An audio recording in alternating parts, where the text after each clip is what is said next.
అందులో నుంచి ఇప్పుడు మనం న్యాయపీఠం దగ్గరికి వెళ్దాం పదండి. చూడండి సీరియల్ నెంబర్ 3. ఈ న్యాయపీఠం గురించి నేను పరిచయం చేస్తాను, చిన్న గ్యాప్ ఇస్తాను మీకు, తర్వాత మళ్ళీ మెయిన్ మెసేజ్ వచ్చింది. ఇప్పుడు న్యాయ సింహాసనం తీర్పు అనగానే ఏ గుర్తు పెట్టుకోవాలంటే, నెంబర్ 1, ఇక్కడ న్యాయ సింహాసనం తీర్పు యొక్క సందర్భం చెప్తున్నాను, నోట్ చేసుకోండి.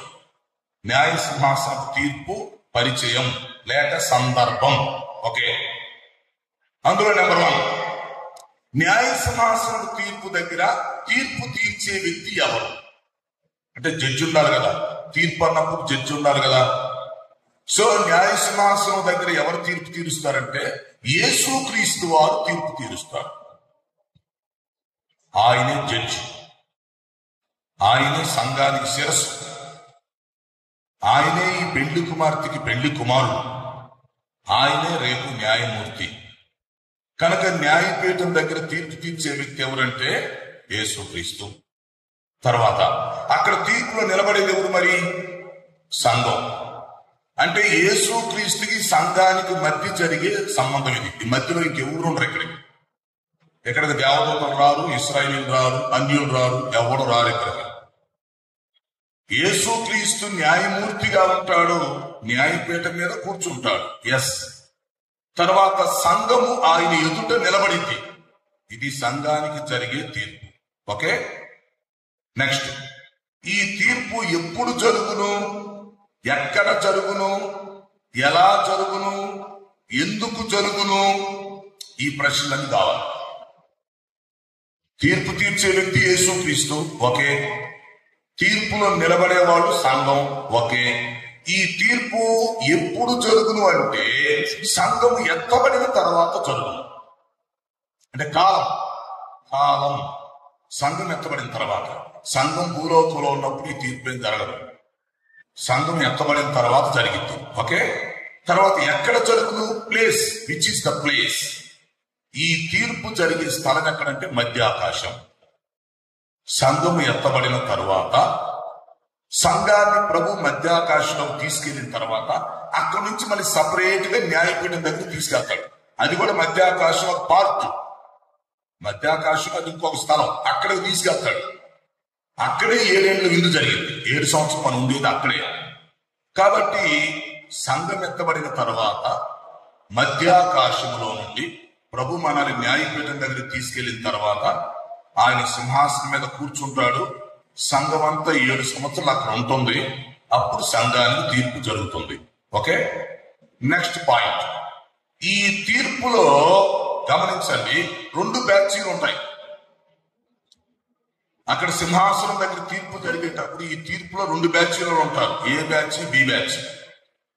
ఏ బ్యాచ్ వాళ్ళు వచ్చి ముందు నిలబడతారు, ముందు వరుసలో. వాళ్ళు ఎవరంటే యేసుక్రీస్తును నమ్ముకొని చనిపోయిన వాళ్ళంతా బ్రతికి అక్కడికి వచ్చి ముందు వరుసలో నిలబడతారు, వాళ్ళు తీర్పు పొందటానికి. ఈ 2000 సంవత్సరాల కాలంలో ఎంతమంది అయితే యేసుక్రీస్తు నమ్ముకొని చక్కగా రక్షించబడి చనిపోయారో ఆ క్రీస్తునందున్న మృతులందరూ బ్రతికి వాళ్ళంతా పరదేశంలో నుంచి బయటకు వచ్చి మధ్యాకాశంలోకి వచ్చి న్యాయపీఠము దగ్గర మొదటి వరుసలో నిలబడతారు. అది గుర్తుపెట్టుకోండి. అంటే క్రీస్తునందున్న మృతులు మొదటి వరుసలో ఉంటారు. తర్వాత 2వ వరుసలో బ్రతికున్న వాళ్ళు ఎవరైతే రేపు సంఘంలో ఎత్తబడతారో, యేసుక్రీస్తు వచ్చి పూర్వముదినప్పుడు ఎవరైతే భూమి మీద నుంచి మనం ఎత్తబడతామో, అంటే క్రీస్తునందున్న సజీవులు, మట్టి శరీరాలతో ఉన్న మనం మహిమ శరీరాలతో వెళ్ళినప్పుడు మనం 2వ వరుసలో నిలబడి తీర్పు పొందుతాం.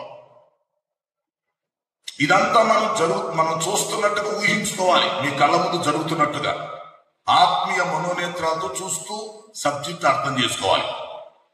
యేసుక్రీస్తు న్యాయపీఠం మీద కూర్చున్నాడు. ఓకే, 2 వరుసల ప్రజలు నిలబడ్డారు. కొన్ని 100 కోట్ల మంది ఉన్నారు ఇక్కడ. న్యాయపీఠం దగ్గర నిలబడ్డారు 100 కోట్ల మంది ఉన్నారు. వీళ్ళంతా సంఘమే. సంఘంలో 2 వరుసలు ఉన్నాయి. మొదటి వరుసలో క్రీస్తునందు మృతులు నిలబడ్డారు, వాళ్ళు తీర్పు పొందటానికి. ఓకే, 2వ వరుసలో క్రీస్తునందున్న సజీవులు నిలబడతారు. అంటే రాకడ వచ్చినప్పుడు ఇంకా బ్రతికుండగానే పైకి వెళ్ళినోడు, ఇంకోళ్ళు మరణించకుండానే బ్రతికుండగానే మహిమ శరీరాలు ధరించుకుని పైకి వెళ్ళిపోతాం మనం. అప్పుడు మనం బి బ్యాచ్ లో ఉంటాం, 2వ వరుసలో నిలబడతాం. ఆ విధంగా ఈ 2 వరుసల్లో ఉండి న్యాయపీఠము దగ్గర ప్రతి ఒక్కరు తీర్పు పొందుతారు. ఎవ్వడూ తప్పించుకోలేరు, గుర్తుపెట్టుకోండి. నెక్స్ట్ పాయింట్, ప్రతి వ్యక్తి అంటే చనిపోయిన వాళ్ళు కావచ్చు, బ్రతుకున్న వాళ్ళు కావచ్చు, ప్రతి వ్యక్తి న్యాయపీఠం దగ్గర 2 సార్లు నిలబడతారు. మళ్ళీ ముందు చనిపోయిన వాళ్ళు ఉంటారు, తర్వాత బ్రతుకున్న వాళ్ళు నిలబడతారు 2 వరుసలో. ఓకే, ప్రతి వ్యక్తి 2 సార్లు అక్కడ నిలబడాలి, అంటే ప్రశ్నించి పలకాలి. మొదటిసారి ఏమో దేవుడికి లెక్క అప్పగించడానికి నిలబడతాడు. తన జీవితమును గురించి దేవునికి లెక్క అప్పగించడానికి నిలబడతాడు. ఆ విధంగా మొదటిసారి ముందు మృతులు, తర్వాత సజీవులు అందరూ దేవుడికి లెక్క అప్పగించాలి. మరలా 2వసారి మళ్ళీ పిలుస్తాడు వరుస వ్యక్తి. అప్పుడేమో ప్రతిఫలం పొందటానికి నిలబడాలి. ముందు మృతులు వచ్చి ప్రతిఫలం పొందుతారు, తర్వాత సజీవులు వచ్చి ప్రతిఫలం పొందుతారు. ఊహించుకుంటున్నారా మీరు? ఈ న్యాయపీఠం దగ్గర కొన్ని కోట్ల మంది సమూహం నిలబడుతున్నారు. ఇది ఇప్పుడే జరుగుతున్నట్టుగా మనం చూస్తున్నట్టుగా భావించుకోవాలి. అందులో మనం కూడా ఉన్నట్టుగా ఫీల్ అవ్వాలి. సో క్రీస్తునందున్న మృతులు 1వ వరుసలో ఉన్నారు, సజీవులు 2వ వరుసలో ఉన్నారు. ఓకే, ఇద్దరికి తీర్పు జరుగుతుంది, మిగతా వాళ్ళు లేదు ఇక్కడ. ఈ ఇద్దరికి కూడా మళ్ళీ 2 సార్లు వస్తున్నారు అక్కడ నిలబడతానికి. మొదటిసారేమో తన జీవితముల గురించి దేవుడికి లెక్క అప్పగించడానికి వస్తారు, లెక్క అప్పగించడానికి. 2వ వరుసలో ఎవరెవరికి ఏ ప్రతిఫలం రావాలో ఆ ప్రతిఫలం పొందటానికి వస్తారు. అంటే ప్రతి వ్యక్తికి 2 అవకాశాలు ఉన్నాయి అక్కడ. ముందొచ్చేసి లెక్క అప్పగించుకోవాలి, ఎలా లైఫ్ రిపోర్ట్, తన జీవితాల గురించి లెక్క అప్పగించుకోవాలి. 2వ వరుసలో మళ్ళీ పిలుస్తారు, పిలిచి ఎవరెవరికి ఏమి ఇవ్వాలో ఆ ప్రతిఫలాన్ని ఇచ్చి పంపిస్తాడు.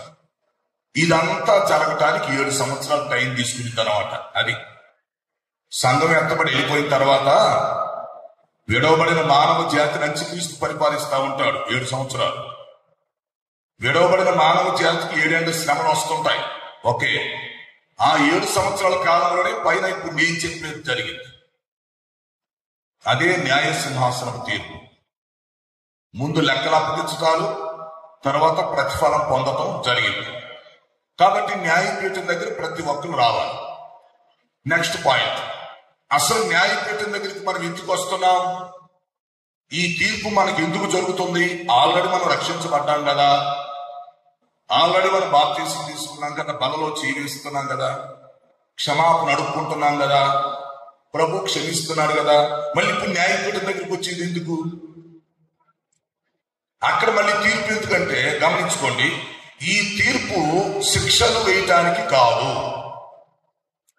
న్యాయపీఠం దగ్గర జరిగే తీర్పు శిక్షలు వేయటానికి కాదు, ఎవరిని నరకానికి పంపించడానికి కాదు. శిక్షలకి నరకానికి దీనికి సంబంధం లేదు. దీన్ని ఏమని పిలుస్తారంటే బహుమతుల ప్రధాన కూటం, ప్రైజ్ డిస్ట్రిబ్యూషన్ అంటారు. ఈ భూలోకంలో దేవుని పిల్లలు జీవించిన జీవితాన్ని బట్టి వారికి దేవుడు బహుమానం ఇవ్వడానికి ఈ కూటం పెట్టాడు. ఈ సభ, ఈ మీటింగ్ లేక ఈ జడ్జిమెంట్ పెట్టాడు. కాబట్టి న్యాయపీఠం అనేది ఏంటిదంటే మనకు ప్రతిఫలం ఇచ్చేది, మనము దేవునికి లెక్కప్పగిచ్చేది, మనకు ప్రతిఫలం వచ్చేది. అంతేగాని ఇక్కడ ఎవరు నరకానికి వెళ్ళరు, ఎవరికి శిక్షలు పడవు. ఎందుకంటే ఆల్రెడీ మనం రక్షణ పొందాం కదా. మనం రక్షణ పొందినప్పుడు యేసు ప్రభువే మన శిక్ష పొందుతున్నాడు. రెండవది, మనం బల దగ్గర మన పాపాలు ఒప్పుకున్నప్పుడు మనం తీర్పు నుంచి తప్పించబడతాం. ఇంకొక సీక్రెట్ చెప్తా మీకు, ఒక సీక్రెట్ చెప్తా. దేవుని పిల్లలు ఎవడైనా ఏదైనా తప్పు చేసి ఉంటే చచ్చే లోపు మొత్తం శిక్ష ఇక్కడ అనుభవించి వెళ్తాడు. చచ్చినాక మళ్ళీ తీర్పులు శిక్షలు ఏముండవు. అదే దేవుని పిల్లలకున్న గొప్పతనం. మిగతా వాళ్ళకి రాయితీ లేదు. క్రైస్తవులకు ఉన్నటువంటి రాయితీ అది. అంటే దేవుణ్ణి నమ్ముకున్నవాడు ఏదైనా తప్పు చేస్తే, అతడు తెలిసి తప్పు చేసినా తెలియని తప్పు చేసినా, లేదా పాపం చేసినప్పుడు, లేదా ఒక బలహీనతలో ఉన్నప్పుడు దానికి రావలసినటువంటి శిక్ష ఇక్కడే పొందేస్తాడు. చనిపోయినాక మళ్ళీ తీర్పేమడదు. చనిపోయినాక ఉండేది న్యాయపీఠం. న్యాయపీఠం దగ్గర బహుమానాలు. కాబట్టి గుర్తుపెట్టుకోవాలి, దేవుని పిల్లలుగా ఉండి మన ఇష్టానుసారంగా ప్రవర్తిస్తే దాన్ని ఇక్కడే అనుభవించి చేస్తాం మనం. అందుకే చాలా మంది క్రైస్తవులు కూడా భయంకరమైన జబ్బులతో ఇక్కడే ఉంటారు. అది వాళ్ళకి తెలియదు. భయంకరమైన యాక్సిడెంట్లు, భయంకరమైన జబ్బులు, మంచంలో ఉంటాం. అన్యులతో పాటు క్రైస్తవులు కూడా జరుగుతుంది. అది క్రైస్తవులు కూడా ఎందుకు జరుగుతుంది? వాళ్ళకి రావాల్సిన వాళ్ళు ఇక్కడ అనుభవించి వెళ్ళిపోతున్నాడు. దేవుడి న్యాయమూర్తి, పరలోకమే శిక్షే. అదే అన్యులు అనుకోండి, అన్యులు వాళ్ళు చేసిన దానికి ఇక్కడ అనుభవిస్తారు, చచ్చినా కూడా వీళ్ళు అనుభవిస్తారు. 2 దెబ్బలోనే వాళ్ళకి. ఎవడైతే రక్షణ పొందడో వాడికి 2 దెబ్బలు. ఇక్కడ అనుభవిస్తాడు, ఇక్కడ చిన్న దెబ్బ, చచ్చినాక పెద్ద దెబ్బ ఉండింది వానికి.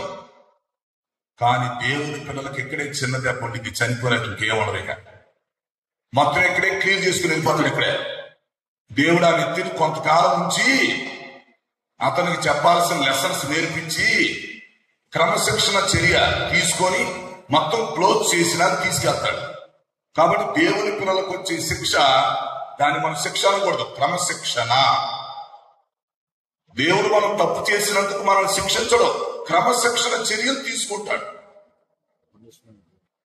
అంటే యాక్షన్ తీసుకుంటాడు. రెండవసారి మళ్ళీ ఆ పని చేయకుండా. అది అన్యులు చేస్తే వాళ్ళకు వచ్చేది శిక్ష. అన్యులు తప్పు చేసినప్పుడు వాళ్ళకి శిక్ష వచ్చింది. దేవుని పిల్లలు తప్పు చేస్తే వాళ్ళకి శిక్ష రాదు. వారికి శిక్షణ, క్రమశిక్షణ జరిగింది. అంటే దేవుడే వాళ్ళకు బుద్ధి చెబుతాడు. బుద్ధి లేనివాడా బాప్తీసం తీసుకుని ఇలా చేస్తున్నావేంట్రా అని దేవుడే వాడిని కొట్టి వాడికి బుద్ధి చెప్పి తర్వాత క్షమిస్తాడు. ఈ తేడా మనం తెలుసుకోవాలి. చూడటానికి 2 ఒకటిగానే ఉంటాయి. శిక్ష వేరు, క్రమశిక్షణ వేరు. చూడటానికి 2 ఒకే రకంగా కనిపిస్తాయి. రక్షణ పొందిన వాళ్ళకి ఇక్కడ శిక్ష ఉంది, చచ్చిపోయినాక భయంకరమైన శిక్ష ఉంది. కానీ దేవుని పిల్లలకి ఇక్కడ పాప క్షమాపణ ఉంది, రక్షణ ఉంది. కాకపోతే వాళ్ళు చేసిన తప్పులకి ఇక్కడ క్రమశిక్షణ చర్యలు తీసుకుంటాడు దేవుడు. వాళ్ళకి ఎలా బుద్ధి చెప్పాలో, వాళ్ళ సేవకులైనా విశ్వాసులైనా వారు చేసిన తప్పులకి ఇక్కడే కొంచెం బుద్ధి చెప్పి మందలిచ్చి పరలోకాన్ని పంపించేస్తాడు. అందుకని ఇక్కడ ఉన్నప్పుడే కొంచెం ఒళ్ళు దగ్గర పెట్టుకొని బ్రతకాల. సేవకులైన విశ్వాసులైనా ఇవన్నీ గుర్తుపెట్టుకోవాలా. ఎవడు చూడలేదురే, ఎవడు చెప్పట్లేదురే అని అనుకోకూడదు. వాక్యాన్ని కరెక్ట్ గా తెలుసుకోవాలి. ఇవన్నీ చెప్పడానికి ఎవరు ముందుకు రారు. ఎందుకంటే ముందు అసలు చెప్పేవాడికి అవగాహన ఉండాలిగా. కనుక ఇది సంఘాల్లో చెప్పడం, బైబిల్ క్లాసుల్లో చెప్పడం, మీటింగ్స్ లో చెప్పడం ఇంకెలా తెలుస్తాయి? కనుక వాక్యాన్ని వాక్యంగా తీసుకోవాలంటే చెప్పేవాడు కావాలి. కాబట్టి ఇప్పుడు అర్థం చేసుకోండి, తీర్పు అన్నప్పుడు 7 తీర్పుల గురించి సపరేట్ గా మనకు తెలిసి ఉండాలి. అలాగే విశ్వాసులుగా, సేవకులుగా మనం ఉంటున్నప్పుడు మన పరిస్థితి ఏంటనేది కూడా మనకు తెలిసి ఉండాలి. మనం రక్షణ పొందాం, ఓకే, ఒక చిన్న తప్పు చేశాం, దాని సంగతి ఏంటి? రక్షణ పొందాం, ఒక చిన్న తప్పు చేశాం, దాని సంగతి ఏంటి? అంటే ఇప్పుడు తప్పు చేసినప్పుడు రక్షణ పోయిందనే, లేక ఈ వ్యక్తి మన నరకానికి పోతాడా? అలాగైతే ప్రపంచంలో ఒక్కడో పరలోకానికి వెళ్ళాలి. ఇప్పుడు ఏం జరిగిందంటే, రక్షణ పొందిన తప్పు చేస్తే శిక్షించి క్షమిస్తాడు. శిక్ష, క్షమాపణ ఉంటాయి. అంటే మనం చేసిన దాని యొక్క రిజల్ట్స్ ఇక్కడ పొందాలి. మనం చనిపోయేలోపు అనుభవిస్తాం. ఏదో ఒక రకంగా ఇక్కడే మనం నష్టపోయి ఇక్కడే క్లియర్ చేసుకుని వెళ్ళిపోతాం. మన అకౌంట్ ఇక్కడే క్లోజ్ అయింది.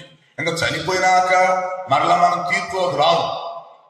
ఎక్కడికి వెళ్తాం అంటే న్యాయపీఠం దగ్గరికి వెళ్తాం చనిపోయినాక, అక్కడ బహుమానం తీసుకోవడానికి. కానీ అన్యులు చనిపోతే వాళ్ళు ధవళ సింహాసనం దగ్గరికి వెళ్ళి భయంకరమైన తీర్పు పొందాలి. భయంకరమైన తీర్పు ఉండిద్ది వాళ్ళకి. ఇక్కడ శిక్ష ఉండిద్ది, ఇక్కడ శాపం ఉండిద్ది, చచ్చినాక ఇంకా భయంకరమైన తీర్పు ఉండిద్ది వాళ్ళకి. ఇవన్నీ మనం క్లియర్ కట్ గా తెలుసుకోవాలి. కాబట్టి పిల్లారా, న్యాయ సింహాసనం ఇది. సంఘం ఎత్తబడిన తర్వాత ప్రభు మనల్ని పిలుస్తాడు, అక్కడికి వెళ్ళాలి. వెళ్ళి మనం దేవుడికి లెక్క అప్పగించుకోవాలి. దానికోసం ప్రతి ఒక్కరు సిద్ధపడాలి. మనం చనిపోయే లోపు ఆలోచించాలి, రేపు న్యాయపీఠం దగ్గరికి నేను వెళ్తాను, దేవుడు నన్ను లెక్క అడుగుతాడు, అప్పుడు నేను దేవుడికి ఏం చెప్పాలి, నా లైఫ్ రిపోర్ట్ దేవుడికి నేను ఎలా ఇవ్వాలి అని ప్రతి ఒక్కరు సిద్ధపడాలి. సిద్ధపడకపోతే అక్కడ మనం తలదించుకోవాల్సి వచ్చింది. చాలా బాధపడతాం. విశ్వాసులైన సేవకులైనా బాధపడాల్సి వచ్చింది. అందుకే ఈ లోకంలో ఉండగానే జరగబోయే విషయాలను ముందే మీకు తెలియపరుస్తున్నాం. ఎందుకు? మనం జాగ్రత్త పడటానికి, ప్రయోజనం పొందటానికి. ఒకవేళ ఈ లోకంలో ఉండగా మనం ఏదన్నా తప్పు చేస్తే అది కూడా గుర్తుపెట్టుకో, నువ్వు చనిపోయినప్పుడు ఆ శిక్ష ఇక్కడ పొంది చేస్తావు. మరో క్షమాపణ అడుక్కుంటే దేవుడు క్షమిస్తాడు, కాదండం. రక్షణ పోదు, రక్షణ ఉండింది, అడిగితే క్షమాపణ క్షమిస్తాడు, కానీ దాని యొక్క పరిస్థానాన్ని ఇక్కడ అనుభవించాలి. అందుకని ప్రతి ఒక్కటి జాగ్రత్తగా ఉండాలి. దాన్ని ఏమంటారంటే శిక్షాంధ్ర గాని క్రమశిక్షణ చర్య అంటారు. రక్షణ పొందకపోతే వచ్చేది పనిష్మెంట్, రక్షణ పొందితే వచ్చేది చారిటమెంట్. ఆ పదాలు వాడతాడు, క్రమశిక్షణ చర్యలు. కాబట్టి మనం జాగ్రత్తగా ఉండాలి. దేవుడు చూడటం లేదు అనుకోకూడదు, దేవుడు పట్టించుకోవడం అనుకోకూడదు. నువ్వు చేసిన ప్రతి పొరపాటుకి దాని యొక్క చేదు ఇక్కడ అనుభవించేస్తావు. కాకపోతే నీ రక్షణ పోదు, నీ రక్షణ పోదు, నీకు పాప క్షమాపణ ఉండిద్ది. నీ తీర్పు ఆల్రెడీ యేసుక్రీస్తు పొందాడు కాబట్టి నీకు తీర్పు నుంచి మినహాయింపు ఇస్తాడు రక్షణ పొందిన వాడికి. కానీ దాని యొక్క క్రమశిక్షణ చర్య ఇక్కడ అనుభవించాలి. అనుభవిస్తున్నాడు ఆల్రెడీ. ఈరోజు అన్యులతో పాటు క్రైస్తవులు చేస్తున్నారు. క్రైస్తవులకి జబ్బులు వస్తున్నాయి, క్రైస్తవులకి అన్ని వస్తున్నాయి అన్యులతో పాటు. లెక్క ప్రకారం రాకూడదుగా, వస్తున్నాయి. ఎందుకంటే ఎవరిదాడు అనిపించుకున్నాడు. ఇక్కడే అంత డేర్ చేసి ఎవరు చెప్పడం, ఎవరిదాడు ఇక్కడ అనిపించుకుని వెళ్ళిపోతాడు. అది మనం ఒప్పుకున్నా ఒప్పుకోకపోయినా ఎస్ అన్నా నో అన్నా అదే కరెక్ట్. కాబట్టి మనం ఈ లోకంలో ఉన్నంతకాలం జాగ్రత్తగా ఉండి మన జీవితాన్ని మనం మెయింటెనెన్స్ చేసుకోవాలి. దేవుడికి లెక్క అప్పగించడానికి మనం సిద్ధపడాలి. రేపు రాకడ వస్తే మనమంతా ఎత్తబడి వెళ్ళిపోతాం, మధ్యాకాశంలో ప్రభుని కలుసుకుంటాం, అక్కడ న్యాయపీఠం దగ్గర నిలబడతాం. అక్కడ దేవుడు అనేకమైన విషయాలను గురించి మనల్ని లెక్క అడుగుతాడు. ఇక్కడ ముఖ్యమైన ప్రశ్న ఏంటంటే చాలా ఇంపార్టెంట్. క్వశ్చన్ పేపర్ లీక్ అవుతుంది, చూడండి ఒకసారి. క్వశ్చన్ పేపర్ లీక్ అయిపోతుంది ఇప్పుడు. ఏంటి?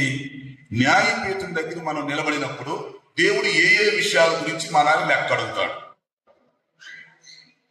ఈ ప్రశ్న ఎప్పుడైనా మీరు వేసుకున్నారా? అసలు ఈ ప్రశ్న ఆలోచించారా? ఆన్సర్ దొరికిందా? న్యాయపీఠం దగ్గర నిలబడతాం, కరెక్టే. దేవుడు తీర్పు తీరుస్తాడు, లెక్క అప్పగించాలి, తర్వాత బహుమానాలు ఇస్తాడు. ఓకే. సో ఇప్పుడు ఏ ఏ విషయాల గురించి దేవుడు మనల్ని లెక్క అడుగుతాడో అది చెప్తా ఇప్పుడు ఈ పగల. మనము క్రీస్తు న్యాయపీఠం దగ్గర నిలబడినప్పుడు, ఇది ప్రాక్టికల్ మెసేజ్, జాగ్రత్తగా వినాలి. మనము క్రీస్తు న్యాయపీఠము దగ్గర నిలబడినప్పుడు దేవుడు మనలను ఏ ఏ విషయాల గురించి లెక్క అడుగుతాడు అని. ఆ విషయాలు మనం ఎక్కడుండగానే తెలుసుకోవాలి, అర్థం చేసుకోవాలి, మనం సిద్ధపడాలి, న్యాయపీఠం దగ్గర నిలబడాలి. బలా నమ్మకమైన మంచి దాసుడా, బలా నమ్మకమైన మంచి దాసుడా అని పిలిపించుకునేటట్టుగా మనం ఉండాలి. కాబట్టి న్యాయపీఠం దగ్గర మనము దేవునికి అప్పగించవలసిన లెక్క అప్పగించవలసిన విషయాల గురించి క్లుప్తంగా మీకు చెప్తాను, గమనించుకోండి. బైబిల్ మొత్తం మీద మనం దేవునికి అప్పగించవలసిన విషయాలు లెక్క చెప్పవలసిన చాలా ఉన్నాయి. అయితే ఈ రోజు సమయాన్ని బట్టి ముఖ్యంగా ఒక 7 విషయాలు మీతో నేను చెప్తాను. ఈ 7 విషయాల మీద మళ్ళీ మీరు 7 ప్రసంగాలు చేయొచ్చు సంఘంలో. సేవకులు, విశ్వాసులు అందరూ గమనించాలి. న్యాయపీఠము దగ్గర మనము నిలబడినప్పుడు దేవుడు మనలను ఏ ఏ విషయాలను గురించి లెక్క అడుగుతాడు, మనము దేవునికి లెక్క ఎలా అప్పగించాలి, ఇది ఈ లోకంలో ఉండగానే మనం తెలుసుకొని ఉండాలి. ఇది రక్షణ పొందిన ప్రతి వ్యక్తి యొక్క బాధ్యత. మనం రక్షణ పొందే మంచిదే, మన విశ్వాసులు కావచ్చు, సేవకులు కావచ్చు, నాయకులు కావచ్చు, ఓకే, మనం ఎవరైనా సరే న్యాయపీఠం దగ్గర నిలబడినప్పుడు అక్కడ మనం దేవుడికి లెక్క అప్పగించాలి. దేవుడు అడిగే విషయాలు ముందుగానే మనం తెలుసుకోవాలి. దాని గురించి మనం ఇక్కడే సిద్ధపడాలి. ఆ మూలవాక్యం చెప్పండి. ఏంటిది ఈ సంవత్సరం మూలవాక్యం? ఏంటి? కొరింథీయులకు రాసిన 2వ పత్రిక 5:10. కొరింథీయులకు రాసిన 2వ పత్రిక 5:10 ఏముంది అక్కడ?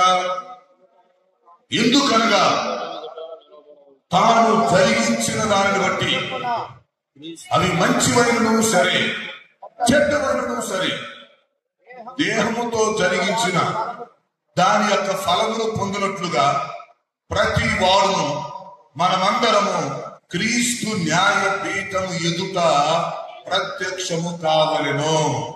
ఇది గుర్తుపెట్టుకోవాలి. సో ఇప్పుడు న్యాయపీఠాన్ని గురించి మీకు మొదటి వర్తమానంలో చెప్పాం. 7 తీర్పులు ఉన్నాయని.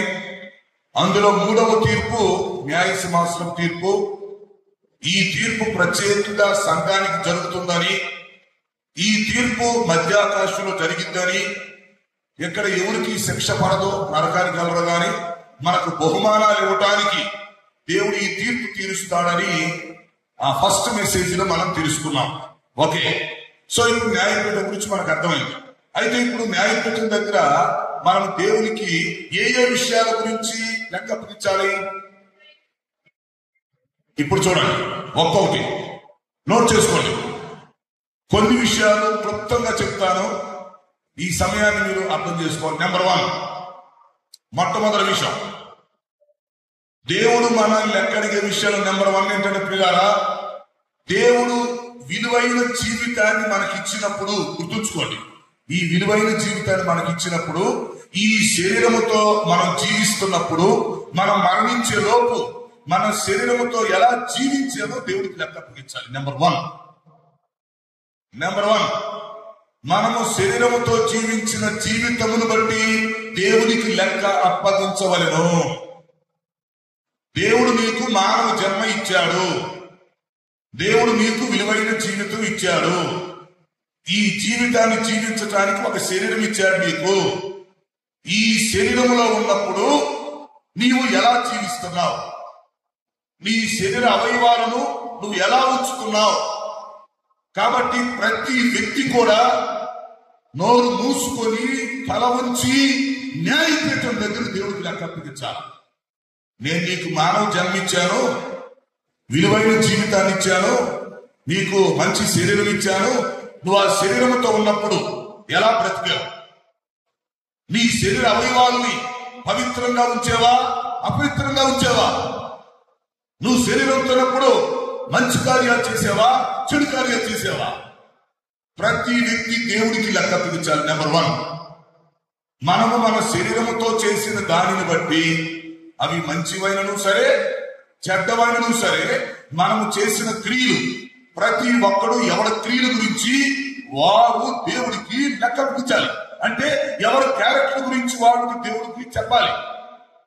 నీ కళ్ళతో నువ్వు ఎలా చూసావు, నీ చెవులతో నువ్వు ఏ విషయాలు విన్నావు, నీ కాళ్ళతో నువ్వు ఎలా నడుస్తున్నావు, నీ చేతులతో నువ్వు ఎలా పనులు చేశావు, నీ మనసు ఎలా ఉంది, నీ హృదయం ఎలా ఉంది, నీ మనస్సాక్షి ఎలా ఉంది, నీ బుద్ధి గుణం ఎలా ఉంది, లేక నీకు ఇచ్చినటువంటి ఈ శరీరాన్ని నువ్వు పరిశుద్ధంగా ఉంచావా, అపవిత్రంగా ఉంచావా, నీ యొక్క సంబంధాలు పవిత్రంగా ఉన్నాయా, అపవిత్రంగా అక్రమ సంబంధాలతో తిరుగుతున్నావా, దేవుడు నీకు ఇచ్చిన 2 కళ్ళు, ఆ కంటి చూపులు మంచిగా చూస్తున్నావా, కలవశంగా మోహపు చూపులు చూస్తున్నావా, దేవుడు నీకు ఇచ్చిన నోరు, ఈ నోటితో ఎలాంటి మాటలు మాట్లాడావు, దేవుడు నీకు ఇచ్చిన కాళ్ళుతో ఏ స్థలాలకు వెళ్ళొచ్చావు, వెళ్ళకూడని స్థలాలకు వెళ్ళావా, దేవుడు నీకు ఇచ్చిన చేతులతో చేయకూడని పనులు చేసావా, పిచ్చి పిచ్చి వేషాలు వేసుకొడతావు.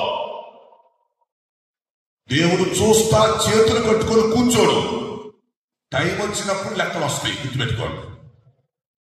జనాలు అర్థం చేసుకోవట్లేదు. సరే, అన్యులు సంగతి వదిలేయండి, ముందు సేవకులు విశ్వాసం మనం గమనించుకోవాలి.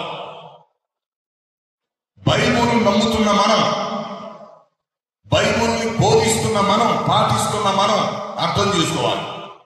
న్యాయపీఠం దగ్గర నెంబర్ 1, మన శరీరమును గురించి మనం దేవుడికి లెక్క అప్పగించవలెను. నెంబర్ 1, ఇది గుర్తుపెట్టుకో. ఇలాంటి చాలా విషయాలు ఉన్నాయి, కొన్ని చెప్తున్నాను. ఒక్కొక్క విషయం గురించి మళ్ళీ ఒక్కొక్క ప్రసంగం మీరు చెప్పొచ్చు. ఎన్నో రెఫరెన్స్లు ఉంటాయి, ఎన్నో ఎగ్జాంపుల్స్ ఉంటాయి, బైబిల్లో జరిగిన సంఘటనలు ఎన్నో ఉంటాయి. అవన్నీ చెప్తే సాయంత్రం అయింది.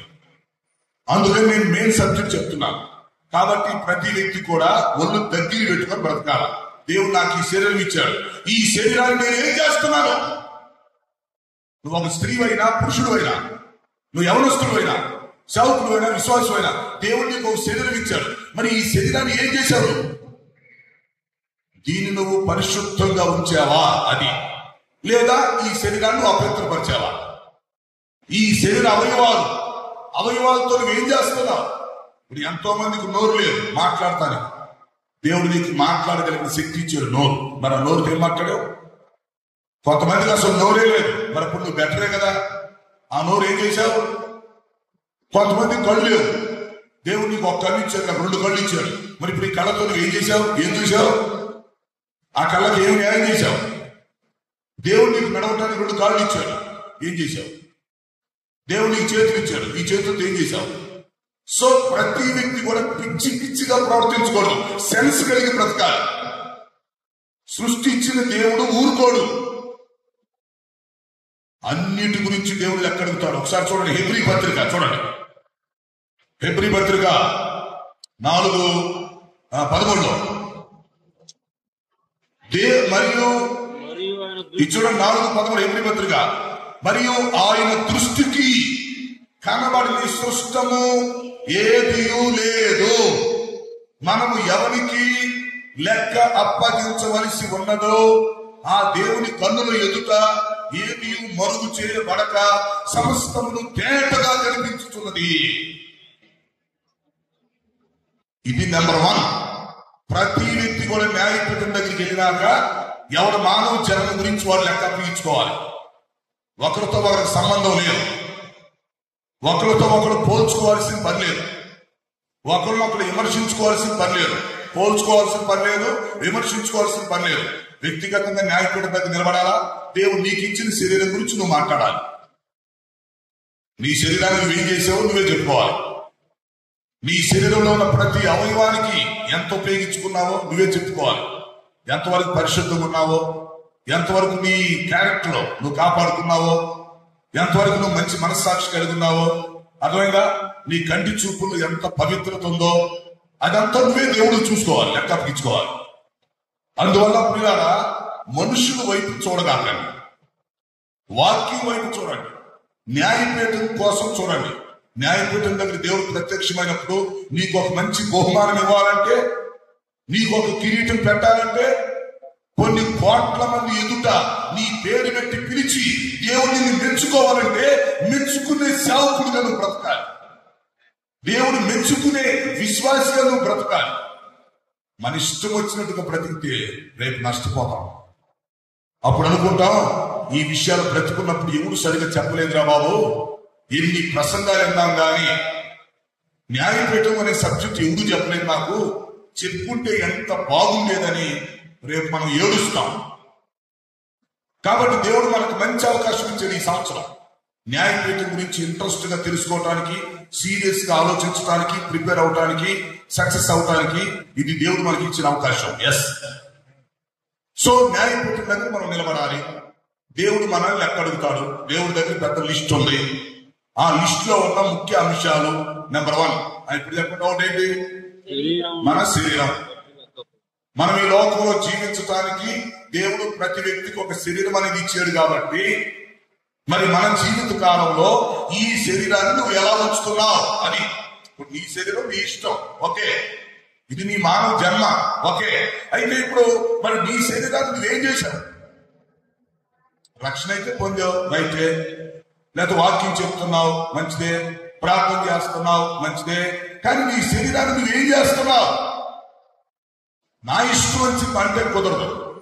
దేవుడు ఇచ్చినటువంటి శరీరాన్ని గురించి దేవుడు లెక్క అడుగుతాడు. అందుకనే పౌలు గారు కొరింథీ సంఘానికి చెప్పాడు, బాబు తాను జరిగించిన క్రియలను బట్టి అతడు దేహంతో ఉండగా తాను చేసిన క్రియలు అవి మంచివైనను సరే చెడ్డవైనను సరే ఒకరోజు న్యాయపీఠం మీద నిలబడాలి, ఒకరోజు దేవుడికి లెక్క అప్పగించాలి, గుర్తుపెట్టుకోమని చెప్పి అక్కడ చెప్తున్నాడు.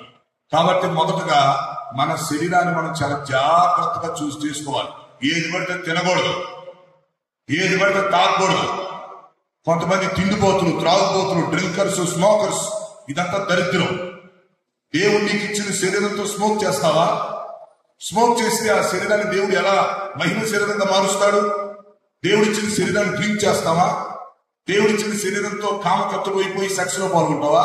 నీ ఇష్టమైన అపవిత్రంగా దేవుడిచ్చినటువంటి విధానంలో అక్రమ సంబంధాలతో తిరుగుతారా? దేవుడిచ్చిన కళ్ళుతో పనికి మాలిన చూపు చూస్తారా?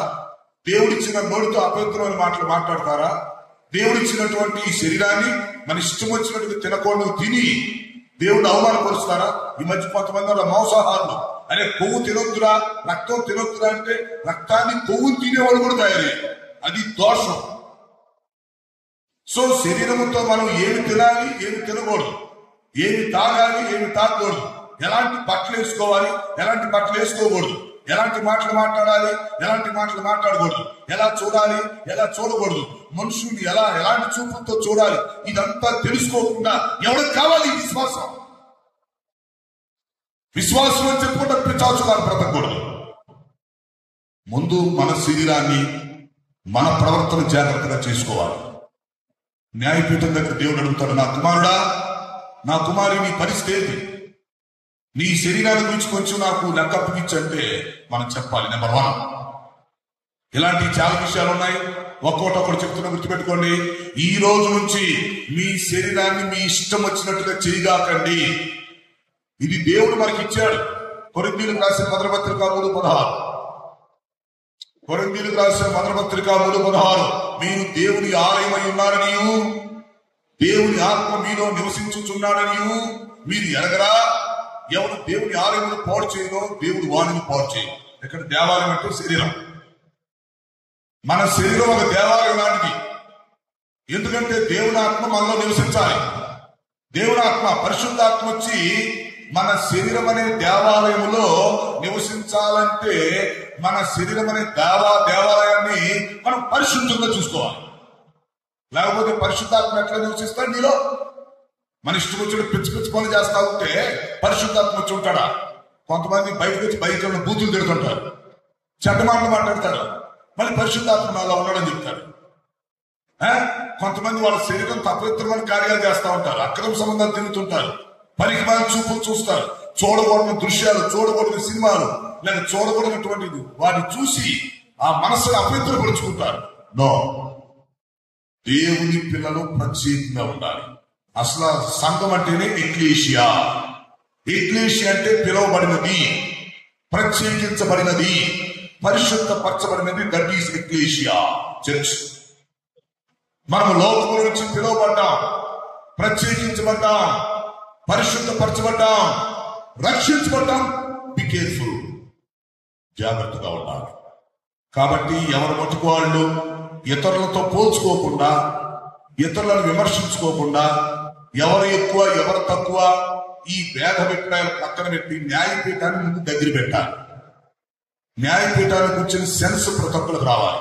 అందులో నెంబర్ 1, మన శరీరం గురించి మనం దేవునికి లెక్క అప్పగించవలెను. 1. నెంబర్ 2, చాలా విషయాలు ఉన్నాయి, నేను క్లుప్తంగా చెప్తున్నా, నోట్ చేసుకోండి, గుర్తించండి. 2వది, దేవుడు నీకు ఇచ్చిన విలువైన జీవితం, నీ ఆయుష్ కాలం గురించి దేవుడు లెక్క అడుగుతాడు. నెంబర్ 2, ఆయుష్ కాలం లేదా దేవుడిచ్చిన సమయం. ఈ లోకంలో బ్రతకటానికి దేవుడు నీకు ఇన్ని సంవత్సరాల ఆయుష్ కాలం పొడిగించాడు. నీకంటే మంచోళ్ళు గొప్పోళ్ళు చనిపోతున్నారు. కోవిడ్లో చాలా మంది చనిపోయారు, నువ్వు బ్రతికావు. జబ్బుల్లో చనిపోయారు, యాక్సిడెంట్ లో చనిపోతున్నారు, ప్రకృతి వైపరీత్యాల్లో చనిపోతున్నారు. దేవుడు నిన్ను బ్రతికించాడు. దేవుడు నీకు ఆయుష్ కాలం పొడిగిస్తున్నాడు. డే బై డే దేవుడు నీకు ఎంతో సమయం ఇచ్చాడు. కాబట్టి ఇప్పుడు దేవుడు ప్రతి వ్యక్తిని అడుగుతాడు, నాయనా నువ్వు 70 సంవత్సరాలు బ్రతికావు, ఓకే. రక్షణ పొందక ముందు 20, రక్షణ పొందినాక 50. సరే, ఆ 20 తీసేయి. మరి ఈ 50 సంవత్సరాలు ఏం చేశావు? రక్షణ పొందిన తర్వాత నువ్వు 50 సంవత్సరాలు అయింది. ఈ 50 సంవత్సరాలు ఏం చేశావు? ప్రతి వ్యక్తి దేవుడికి కౌంటబుల్. న్యాయపీఠం దగ్గర క్వశ్చన్ పేపర్ దగ్గరికి వచ్చింది, జాగ్రత్త. అందరం గమనించుకోవాలి. దేవుడు ఈ రోజు మనల్ని ప్రేమించి జరగబోయే విషయాలు ముందుగానే మనం చెప్తున్నాడు. కాబట్టి దేవుడు నీకు ఒక విలువైన జీవితాన్ని ఇచ్చినప్పుడు, నీ ఆయుష్ కాలాన్ని పొడిగిస్తున్నప్పుడు, నీకు ఆయుష్ ఇస్తున్నప్పుడు, సమయం ఇస్తున్నప్పుడు, అవకాశం ఇస్తున్నప్పుడు, మరి దేవుడిచ్చిన సమయాన్ని ఉపయోగించుకుంటున్నావా? దేవుడిచ్చిన అవకాశాన్ని ఉపయోగించుకుంటున్నావా? మరి దేవుడు నీకు ఇచ్చినటువంటి లైఫ్ టైంలో దేవుడికి ఎంత సమయం ఇచ్చావు? దేవుడు మొత్తం లెక్క అడుగుతాడు. ఇదిగో నీకు ఇన్ని సంవత్సరాలు ఆయుష్ ఇచ్చాను కదా, సరే రక్షణ పొందక ముందు కొన్ని సంవత్సరాలు తీసేసేయి, మైనస్ చేస్తాం. మరి రక్షణ పొందిన తర్వాత ఇన్ని సంవత్సరాలు నీకు ఎంత సమయం ఇచ్చాను, అందులో నాకెంత సమయం ఇచ్చావు? ప్రార్థన చేయడానికో, ఆరాధన చేయడానికో, సువార్త చెప్పడానికో, వాక్యం చెప్పడానికో, నాకు పని చేయడానికో, విజిటింగ్ చేయడానికో, రెస్ట్కో, సరే మొత్తానికి ఎంత సమయం నాకు ఇచ్చావు? ఎంత సమయం వృధా చేశావు? ప్రతి వ్యక్తి కూడా సమయాల గురించి దేవుడికి లెక్క అప్పగించాలి. అందుకని ఎఫెసీ పత్రిక 5:15 చెప్పాడు క్లియర్గా. ఎఫెసీ పత్రిక 5:15 దినములు చెడ్డవి గనుక సమయమును పోనీయక సద్వినియోగము చేసుకొనుడి, అజ్ఞానుల వలె కాక జ్ఞానుల వలె నడుచుకోండి. అది లెక్క. కాబట్టి దినములు చెడ్డవి. సమయాన్ని ఎవరు ఉపయోగించుకుంటారో వాళ్ళు జ్ఞానం గలవాడు, సమయాన్ని ఎవరు వేస్ట్ చేసుకుంటారో వాళ్ళు దేవుని లెక్కలో బుద్ధి లేనివాడు. ఎందుకంటే సమయాన్ని గురించి దేవుడు లెక్క అడుగుతాడు. నీకు ఇన్ని సంవత్సరాలు టైం ఇచ్చానే, మరి మిగతా వాళ్ళకి అంత టైం ఇవ్వలేదు, మిగతా వాళ్ళు ముందుగా చనిపోయారు, నేను బ్రతికిచ్చాను, నేను నిన్ను కాపాడాను, మరి ఆ సమయంలో నువ్వేం చేశావు?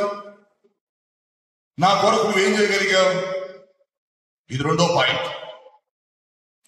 ఒకటి శరీరం గురించి లెక్క అప్పగించాలి, రెండు దేవుడిచ్చిన ఆయుష్ కాలం గురించి లెక్క అప్పగించాలి.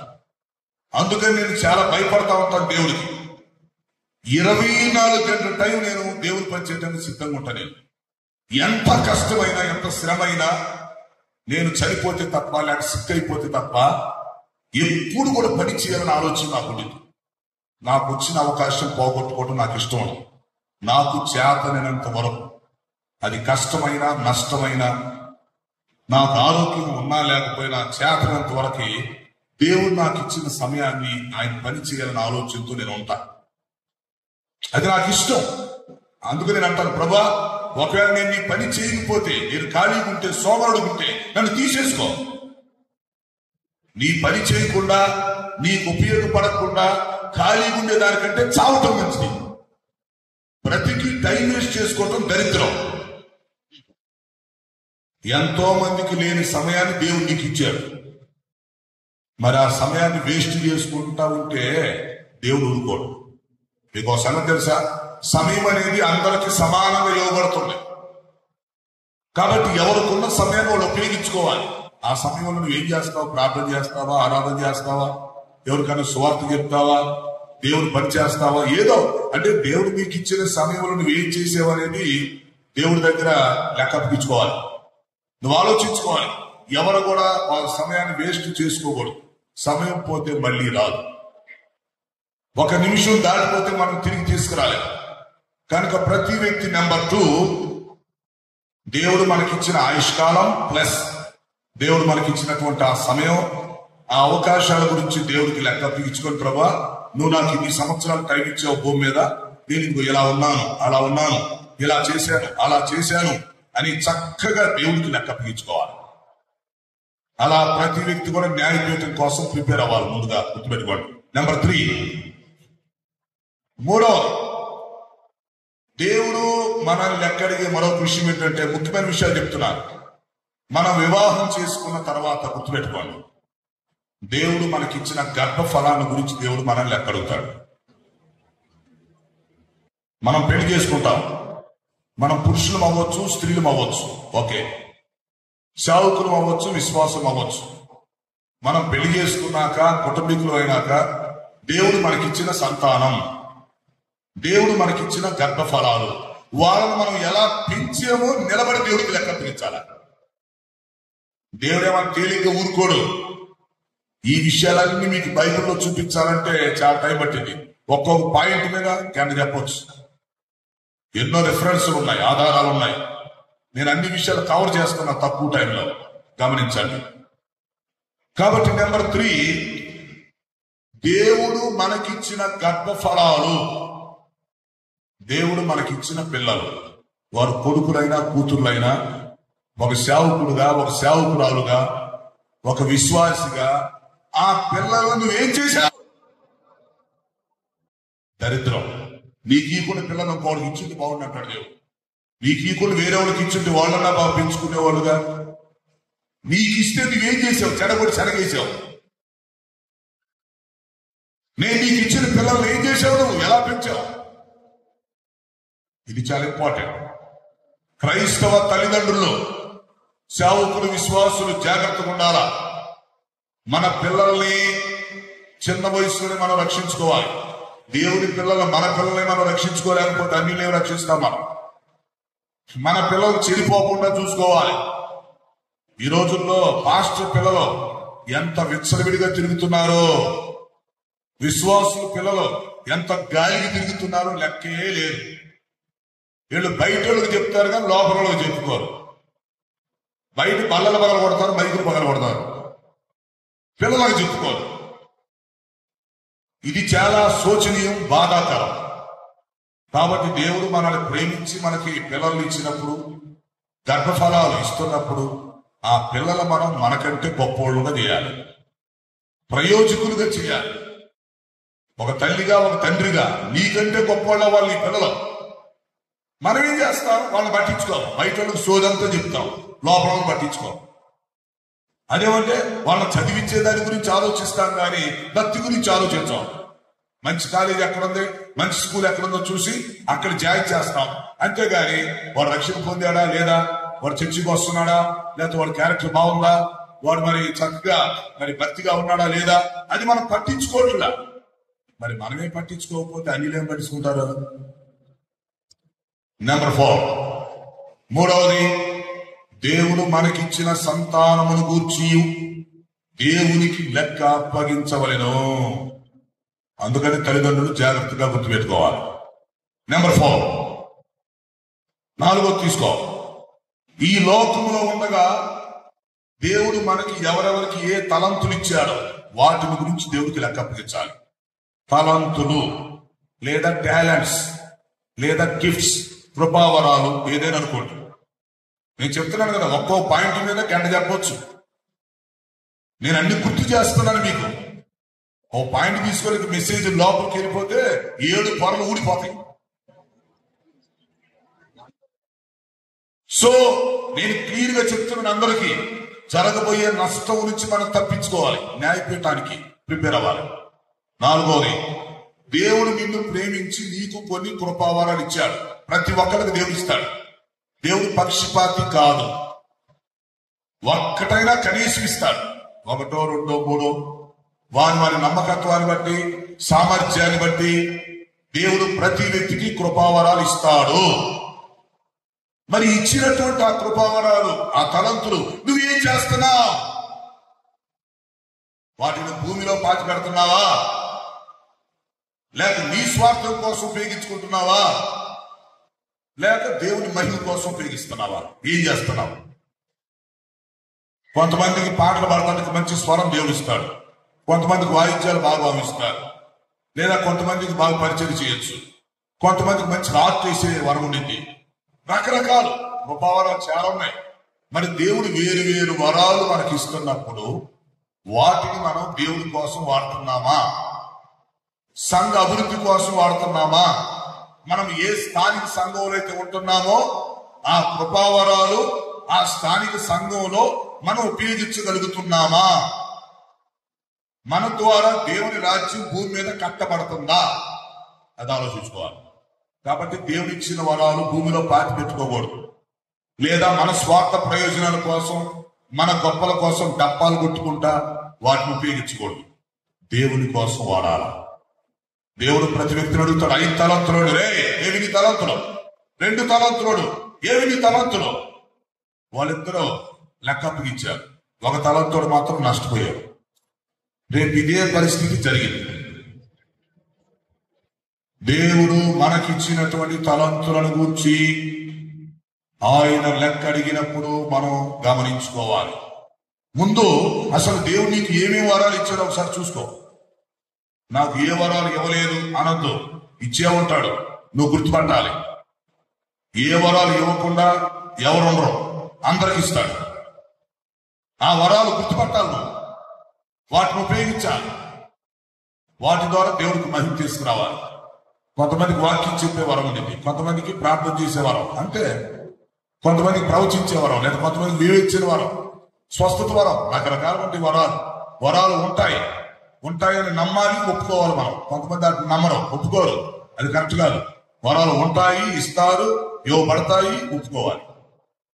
ఆ వరాలు మనం ఏం చేస్తున్నామో చూసుకోవాలి. నెంబర్ 4, మొట్టమొదటి ఏం చెప్పండి, మన శరీరాన్ని గురించి దేవుడికి లెక్క అప్పగించాలి. రెండవది, దేవుడు మనకి ఇచ్చిన ఆయుష్ కాలం, ఆ సమయాన్ని గురించి దేవుడికి లెక్క అప్పగించాలి.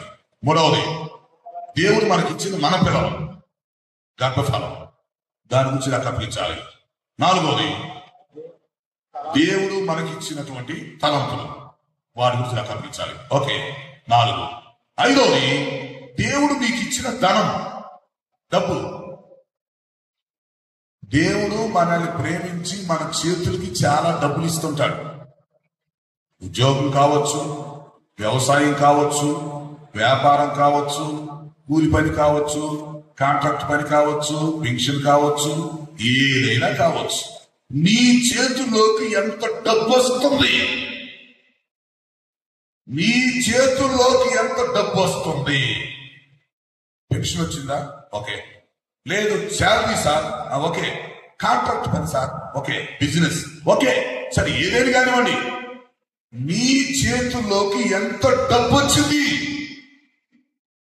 దేవుడు నిన్ను ప్రేమించి నీ చేతుల్లోకి అంత డబ్బును తీసుకొస్తా ఉంటే, ఆ వచ్చిన డబ్బులో నువ్వు దేవుని కోసం ఎంత ఖర్చు పెట్టావు? ఒక్కొక్కడు తుప్పదిరిందిరేమో న్యాయపీఠం దగ్గర. దేవుడు ఏమో చూస్తా ఊరుకోడు. చాలా సిగ్గుపడాల్సి వచ్చింది. కొన్ని కోట్ల మందిలో అవమానం వచ్చింది మనకి. అందుకే జాగ్రత్త పడాలి. కొంతమందికి దేవుడు ఇచ్చిన డబ్బంతా వాళ్ళ లగ్జరీలు వాడతారు.